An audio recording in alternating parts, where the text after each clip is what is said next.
মৰমৰ ছাত্ৰ-ছাত্ৰীসকল M square চেনেললৈ তোমালোকক স্বাগতম জনাইছো। আজি আমি ক্লাস 9 অনুশীলনী 2.2 ৰ কোৱেশ্চন নম্বৰ 1 ৰ পৰা অংককেইটা সমাধান কৰিম। ভিডিওটো ভাল লাগিলে চেনেলটো সাবস্ক্ৰাইব কৰি দিবা আৰু নিজৰ সহপাঠীৰ লগতো শেয়াৰ কৰিবা। ইয়াৰ আগৰ ভিডিওকেইটাৰ লিংক আই বাটন আৰু এণ্ড স্ক্ৰীনত দিয়া থাকিব আৰু তোমালোকৰ সুবিধাৰ্থে মোৰ চেনেলটোৰ প্লেলিষ্ট ক্ৰিয়েট কৰা হৈছে। তোমালোকে চেপ্টাৰ ওয়াইজ তাতে যাই ভিডিওবোৰ চাব পাৰিবা। সো চাও হাইতে কোৱেশ্চন নম্বৰ 1 ত কি কৈছে। Question number 1 ত কৈছে 5x - 4x square plus 3 এই বহুপদৰ মান নিৰ্ণয় কৰা যেতিয়া x = 0 x = -1 আৰু x = 2 হ'ব। একেবাৰে সহজ। আমাক এটো এটা কি দিছে বহুপদ ৰাখি দিছে তাৰে কি x = যদি 0 বহাই দিও যত x আছে যদি 0 বহাই দিও তেনেহলে সেই বহুপদৰ মান কিমান হ'ব x = যদি 1 বহাই দিও সো এনেকে কৰিব লাগিব। সো ফাৰ্স্ট আমি এনেকে লিখিম আমি আমাৰ এটো কি দিয়া আছে এটো লিখি লও। সো আমার দিয়া আছে 5x - 4x square plus 3 এই বহুপদটো দিয়া আছে। সো এটো আমি 1 নাম্বার হয়না। সো x = 0 ৰ বাবে হয়না। সো এনেকে লিখিম আমি x = 0 হলে বা x = 0 হবে। সো যত x আছে তুমি তাতে কি 0 বহাই দিবা। সো কি আছে এটো আমাৰ সো 5 * 0 - 4 * 0 square plus 3 so 5 * 0 মানে 0 so -4 * 0 square মানে 0 so this is plus 3 so এটো হৈ গেল আমাৰ কিমান 3 so x = 0 হলে এই বহুপদৰ মান কিমান হ'ব 3 হ'ব। ঠিক তেনেকে আমি এতে চাও 2 নম্বৰটো যদি x = -1 হয় so ফাৰ্স্ট আমাৰ কি দিছে এটো লিখি লও 5x - 4x square plus 3 so আমি লিখিম x = -1 হলে সো যত x আছে তুমি -1 বহাই দিবা। সো x ৰ ঠাইত আমি কি কৰিম x * -1 আৰু সদায় মনত ৰাখিবা যদি মাইনাস সংখ্যা থাকে তেনেহলে সদায় ব্ৰেকেট ইউজ কৰিবা নহলে কিন্তু ভুল হ'ব। So this is 4x square means -1 square plus কি এটো 3 সো 5 * -1 মানে -5 সো -1 স্কয়ার মানে কি যদি মাইনাস থাকা সংখ্যাৰ ওপৰত যদি কি থাকে আমাৰ যুগ্ম সংখ্যা থাকে তেনেহলে কি হ'ব -2 প্লাস হৈ যাব যুগ্ম থাকিলে -2 মাইনাসে থাকে। সো হেতু -1 স্কয়ার মানে হেতু কি হ'ব +1 -1 * -1 +1 সো ইনটু -4 এটো মানে -4 হ'ব এটো হ'ব +3 সো এটো কিমান হ'ব -5 - 4 তাৰ মানে -9 + 3 সো -9 + 3 তাৰ মানে কি 9 ৰ পৰা 3 বাদ দিয়ে কিমান থাকে 6 এই দুটাৰ আগত দুটাৰ মাজত কোনটোৰ ডাঙৰটোৰ লগত কি চিন আছে মাইনাস চিন আছে সো এটো বহাই দিয়া বুজি পালানে। এইবিলাক তোমালোকে ক্লাস 7 তে শিকিছা যে এটো মাইনাস আছে এটো প্লাস আছে তেনেহলে কি কৰা ডাঙৰটোৰ পৰা সৰুটো বাদ দি দিয়া ডাঙৰ কোনটো 9 ৰ পৰা 3 বাদ দিয়া 6 ডাঙৰটোৰ লগত যেটো চিন আছে এটো চিন বহাই দিবা দিস ইজ -6 সো হৈ গেল 2 নম্বৰটো। 3 নম্বৰত কি আছে আমাৰ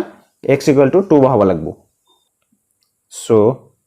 3 নম্বৰ এতে কৰিম আমি লিখি লও কি দিয়া আছে আমাৰ 5x - 4x square plus 3 so x = কি এবাৰ 2 হয় না 2 হলে যত x আছে 2 বহাই দিয়া 5 * 2 - 4 * 2 square plus 3 হ'ব। so this is 5 * 2 10 - 2 square মানে 4 * 4 16 plus কি হ'ব 3 so এটো মানে 10 + 3 মানে 13 এটো হ'ব -16 আগৰ নিচিনাই কৰা ডাঙৰটোৰ পৰা সৰুটো মাইনাস কৰা হলৰ পৰা 13 বাদ দিলে থাকে 3 ডাঙৰটোৰ লগত যেটো চিন আছে এটো চিন বহাই দিয়া বাস হৈ গেল। 2 নম্বৰ কোৱেশ্চনত কি দিছে তলৰ বহুপদবোৰৰ প্ৰত্যেকৰ বাবে p0 p1 আৰু p2 নিৰ্ণয় কৰা একে। সো আমাৰ কি দিছে কোৱেশ্চন নম্বৰ 1ত py = y² - y² - y + 1 so একবাৰ আমি কি কৰিম p0 বহাম আৰু একবাৰ p1 বহাম আৰু একবাৰ p2 বহাম। সো আমি এনেকে কৰিম সো আমাৰ কি দিয়া আছে এটো লিখি লও so py = y² - y + 1 so আমি কি উলিয়াব লাগিব p0 p1 আৰু p2 সো আমি p0 বহাম মানে কি যত y ঠাইত 0 দিছো হয় না সো যত y আছে 0 বহাই দিয়া so y² that is 0 square minus y that is only 0 plus 1 এটা সোয়া 0 - 0 + 1 মানে কি এটো কি হ'ব +1 হ'ব। নেক্সট আমাৰ কি লাগে p1 লাগে so this is p1 যত y আছে 1 বহাই দিয়া so 1 square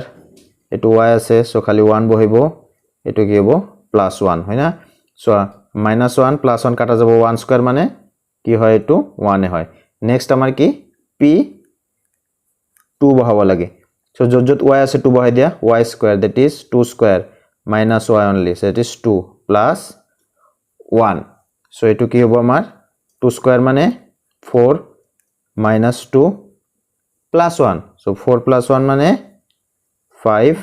minus 2 so is equal to 3 so আমি কি পালো p0 মানে 1 পালো p1 মানে 1 পালো আৰু p2 মানে কি পালো 3 পালো so হৈ গেল এটো আমাৰ কোৱেশ্চন নম্বৰ 1 ৰ आंसर এতিয়া আমি কোৱেশ্চন নম্বৰ 2 কৰিম so 2 নম্বৰ কোৱেশ্চনত দিছে pt equal to 2 plus t plus 2t square minus t cube so এটো কি কৰিব লাগিব আমাৰ p0 p1 আৰু p2 উলিয়াব লাগিব so ফাৰ্স্ট আমি লিখিলো আমাৰ কি দিয়া আছে সেটো আমাৰ দিয়া আছে pt equal to 2 plus t plus 2t square minus t cube so therefore first উলিয়াম আমি p0 ৰ মান so p0 যত t আছে t ৰ হলনি কি আমি 0 বহাই দিম so এটো 2 2 এ থাকিব t আছিল 0 লিখিম 2 into t square আছিল 0 square minus t cube আছিল so এটো হ'ব 0 cube so কি হয় এটো 2 into 0 square মানে 0 হ'ব এটো মানে 0 হ'ব সে থাকিব কিমান 2 নেক্সট আমাৰ কি লাগে p1 লাগে যত t আছে 1 বহাই দিয়া এটো 2 2 এ থাকিব t ঠাইত হ'ব 1 plus 2 into t square ঠাইত হ'ব 1 square minus t cube আছে that is 1 cube so এটো কি হ'ব সোয়া এটো হ'ব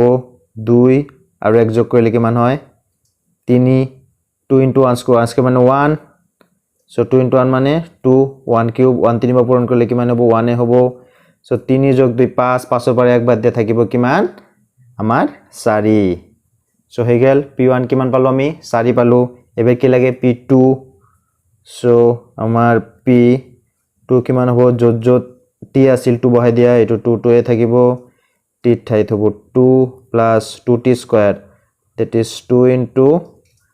2 square minus t cube that is 2 cube so এটো যদি আমি সলভ কৰো 2 যোগ 2 কিমান হ'ব 4 plus এটো হ'ব 2 পূৰণ 2 square মানে 4 minus 2 cube মানে 8 সব এটো হ'ব 4 plus 4 2 গুণ 8 minus 8 হয় না so এই 8 আৰু 8 কি কৰিব কাটা যাব থাকিব কিমান 4 so p0 হল 2 p1 মানে হল 4 আৰু p2 মানে হল 4 so এটো আমাৰ উত্তৰ so 3 নম্বৰত কি আছে 3 নম্বৰত আছে px = x cube so first আমি লিখিলো কি দিয়া আছে px = x cube so therefore p0 যত x আছে 0 বহাই দিয়া 0 এটা আছে 0 cube মানে 0 এ হ'ব so p1 x ৰ ঠাইত 1 বহাই দিয়া 1 cube মানে 1 এ হ'ব আৰু কি হ'ব p2 হয় না so p x ৰ ঠাইত 2 বহাই দিয়া 2 cube মানে 8 বাস এটোই আমাৰ উত্তৰ একেবাৰে সহজ তে 4 নম্বৰত কি আছে px = x - 1 * x + 1 so first আমি এটো লিখি লও px = x - 1 * x + 1 so এটো আমি ডাইরেক্ট p0 লিখি লই এতে 0 বহাই এনেকৈ কৰিব পাৰো বা এটো আমি কি কৰিব পাৰো ভাঙি লব পাৰো যে কি এটো কি a + b * a - b formula আছে that is a square - b square a square মানে x square minus 1 square এতে x square minus 1 square মানে কি x square minus 1 এনেকৈ কৰিব পাৰো আমি so এতে আমি p therefore p0 that is 0 square minus 1 so এটো কি হ'ব আমাৰ minus 1 হ'ব next কি হ'ব p1 that is 1 square minus 1 এটো 1 square মানে 1 1 minus 1 মানে 0 আৰু এটা আমাৰ কি p2 x square that is 2 square minus 1 so 2 square মানে কি 4 minus 1 is equal to 3 so এটো হৈ গেল আমাৰ आंसर so p0 মানে -1 p1 মানে 0 আৰু p2 মানে 3 মৰমৰ ছাত্ৰ-ছাত্ৰীসকল ভিডিঅ'টো ভাল লাগিলে চেনেলটো ছাবস্ক্ৰাইব কৰি দিবা আৰু নিজৰ সহপাঠীৰ লগতো শ্বেয়াৰ কৰিবা তোমালোকে লাইক কমেন্ট কৰিবা তোমালোকৰ একটা লাইক কমেন্ট মোক এনেকুৱা আৰু ভিডিঅ' বনাবলৈ অনুপ্ৰাণিত কৰে থ্যাংক ইউ